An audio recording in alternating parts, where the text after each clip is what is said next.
বাবা কি গরম, কি গরম বলতে সেই গরম লাগছে।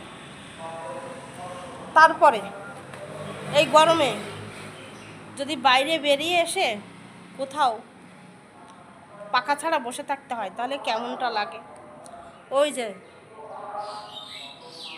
মেয়ে ওখানে আঁকার ক্লাস করছে আর আমি বাইরে এখানে বসে আছি, মাঝে মাঝে একটু হাওয়া দিচ্ছে, আর যখন হাওয়া বন্ধ হয়ে যাচ্ছে তখন মনে হচ্ছে দমটাই বন্ধ হয়ে যাচ্ছে, আর যখন হাওয়াটা দিচ্ছে তখন মনে হচ্ছে না ঠিক আছে, হাওয়া দিলে বসে থাকা যায়। তো তোমাদের ওখানে কীরকম গরম পড়েছে সবাই একটু কমেন্ট করে জানিও, কে কোথায় থাকো। তো দেখো পরিবেশটা কিন্তু দারুণ, এপাশে গাছ ওপাশে গাছ আছে। আর গরমে সত্যি কথা বলতে কোনো জায়গায় ভালো লাগে না। আর এই গরমের সব থেকে বড় কথা আছে সুস্থ থাকা। সবাই বেশি বেশি জল খাও, সুস্থ থাকো। আমিও কিন্তু একটা জলের বোতল নিয়েই বসে আছি।